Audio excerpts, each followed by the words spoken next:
The Energy Minister, Charles Hendry, says the government and regulators already play a significant role in policing the industry and deciding whether exploration should go ahead in the first place.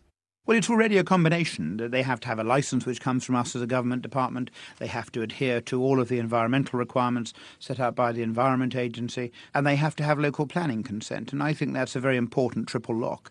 It does give people significant assurances locally that government centrally has accepted the licence and the location, but the local final decision on whether it should go ahead is one which will be made by the local authority. So when do you shut up here then? When does it finish? End of November is the end of our season and we open back up again at the 1st of February. But the park keeps running. We keep it open as we store caravans as well, so people like to come back and forth and visit their caravans as often as possible. It may be raining and miserable, but Louise Evans's caravan park in Cowbridge is still pretty full. People come here for peace and quiet, but she's worried that could change soon. We take a short drive, half a mile down the road, to a potential new noisy neighbour. We're on the Vale Business Park in Landau, which is in the Vale of Glamorgan. This is the area that they've got the planning application in to test drill. What worries you about having a well here? Initially, with the test stage, we're really concerned because our caravan park is 800 metres away from this site. It's a very quiet area. Our customers really enjoy it being quiet, especially at night time. The next step will naturally be that they will want to extract the gas if they get the results that they're looking for, and then it brings up all manner of concerns, predominantly with the chemicals that they use to extract the gas is the biggest worry, really. Are you not persuaded by what they say? Look, we've got really tough regulations, all the chemicals that we use will have to be approved by the Environment Agency. If they cross aquifers and find water sources, they will seal them off to make sure that none of the water or any of the chemicals go through into those kind of reassurances? Not really. There's no guarantee. I mean, there's no guarantee. There's never going to be a guarantee that it's safe, but this is a very new method. We're calling for a moratorium so that everyone can take a step back from it and not rush into it head first. There is some support in Parliament for this. 15 MPs have signed a motion supporting a moratorium, and the Liberal Democrat Climate Change Secretary Chris Huhne made clear to his party conference that Britain has to stop the dash for gas. We should surely try to limit our dependence on oil and gas, not increase it, particularly as our own North Sea resources are running down. And in the storm-tossed seas that we have to sail, low-carbon energy gives us security, assurance and safety.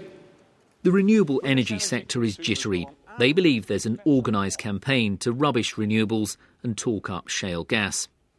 The fear is that energy investors could be lured away from wind or biomass plants and instead opt for the prospect of cheap and plentiful gas. Paul Stevens, Energy Research Fellow at Chatham House, believes they're right to be worried. People are beginning to say, why are we investing a lot of money in extremely expensive renewables, which have serious problems of intermittency, for example, if we have the prospect of very, very cheap gas from shale gas? And they're saying, well, if shale gas is a low-carbon emitter, then why not use that as the transition going towards a lower carbon base? But my concern is that in 5 to 10 years' time, if the shale gas revolution turns out not to be a revolution, turns out to be largely hype in Western Europe, people are going to say, oh, well, all those investments we should have made 10 or 15 years ago to reduce carbon emissions and we didn't make, we now have a problem. The government is confident that however much shale gas is produced in Britain, it won't affect investment in low-carbon renewable sources. Rick Rule, an energy broker in Vancouver, agrees that having a cheap, reliable fuel source, such as shale gas, will boost the prospects for wind and solar power. The greenhouse gas debate becomes very interesting in the sense that natural gas has proven to be absolutely essential in North America to the alternative energy space. The most fashionable, I guess, if you will, of the alternative energies are solar and wind on both sides of the Atlantic. Unfortunately, these are luxury fuels in the sense that they are high capital cost energy providers, and they're very inconsistent energy providers. Solar, as an example, has a problem at night. and I'm understating the nature of the problem. So to the extent that you attempt to run a grid in a place like Great Britain where people would like the lights to work at night, or conversely, want the lights to work when the wind doesn't blow, you need to have peaking supplies of energy. And natural gas, the ability to run a natural gas plant for 6 hours or 7 hours when other sources of supply aren't available, has made it an absolutely indispensable part of the green energy experience in North America. While hardly green energy, gas does produce far less carbon than coal. So if our coal-fired power stations were replaced with gas, it could help Britain achieve its target to halve carbon emissions by 2025. But it could have unintended consequences elsewhere in the world. Professor Kevin Anderson is Deputy Director of the Tyndall Centre for Climate Change Research, which produced an assessment of the climate change impacts of shale gas earlier this year. The climate only sees the total amount of emissions. It doesn't care whether it comes from the UK or from somewhere else. It doesn't care whether it comes from coal or from shale gas. So when we think about shale gas, we have to think of it as a global issue. So in the UK, if we use shale gas, which is likely to be better per unit of energy than, say, coal, for instance, but the real argument is, do we use it instead of coal? We might do that in the UK, but then the price of world coal will go down because we won't demand as much world coal. If the price of world coal goes down, someone else will purchase that extra amount of supply of coal that is available now, that is a bit cheaper, and so the emissions of coal will go back up to where they were roughly before. And we in the UK can sit back and say, this looks quite good for us from a UK perspective, but from a climate change perspective, it's actually made the situation worse. Until now, shale gas development in Britain has been minimal, with Quadrilla the only company having actually started drilling. But that could change. The government will soon open up applications for the next round of licences for gas exploration. The potential area which could be exploited is vast. Nigel Smith, a geologist with the British Geological Survey, produced a detailed map for the government, plotting the areas with the best potential for shale gas drilling. He talked me through some of them. Starting with the Quadrilla licence in Lancashire, you come eastwards into the outcrop, the Pennine Basin. The prospects there might be more for shale oil. Then as you move further eastward still, you may come back into the gas.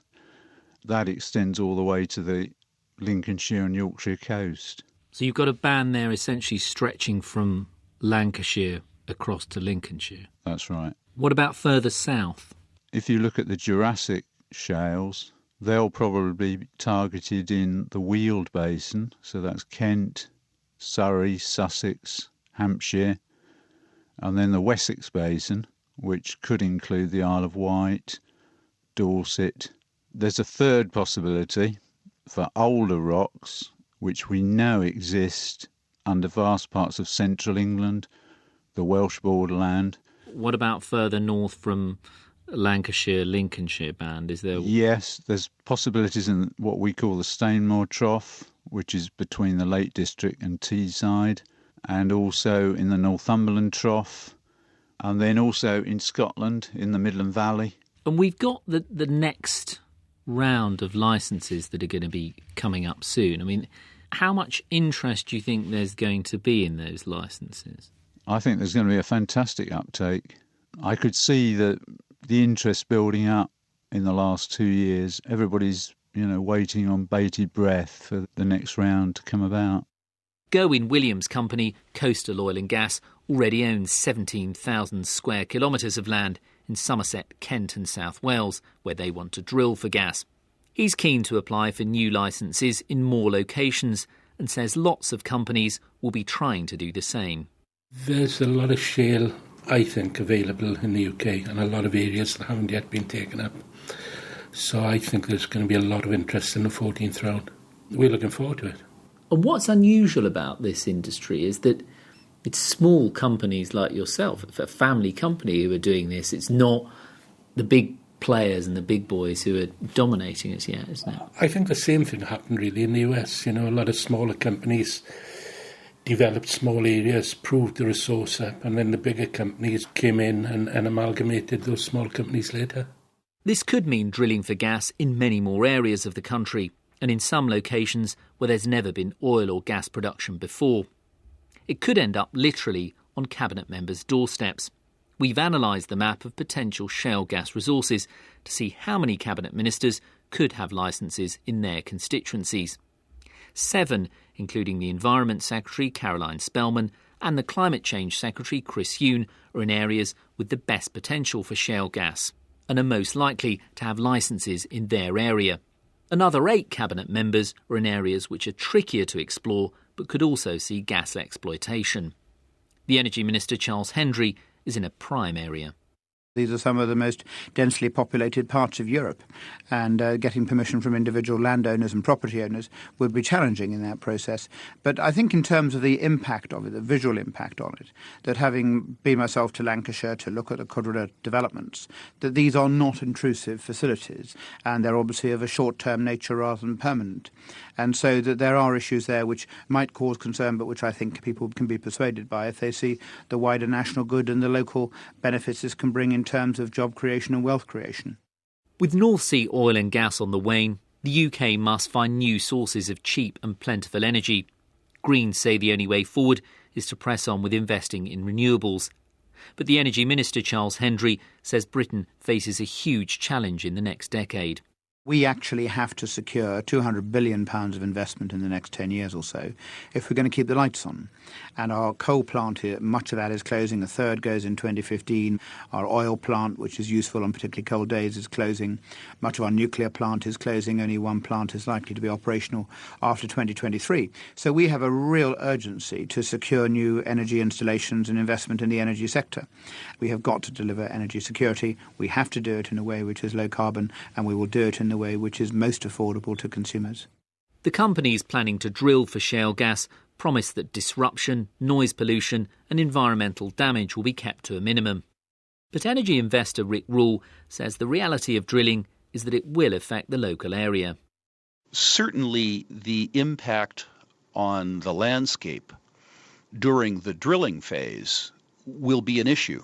People who prefer to have their sources of energy from a source that they can't see might be disturbed by the presence of a drilling rig in an otherwise pastoral British scene. And how long do they go on for, those drilling phases? I suspect that there would be visual impacts in an area for 4 or 5 years if the shale industry in Great Britain develops as I suspect it might. If Britain is sitting on significant gas resources, it'll be hard to resist the demand for widespread drilling. With it comes energy security and possibly cheaper prices, but also noise, disruption and fears over environmental damage. Local communities and councils will have to decide if that's a price worth paying.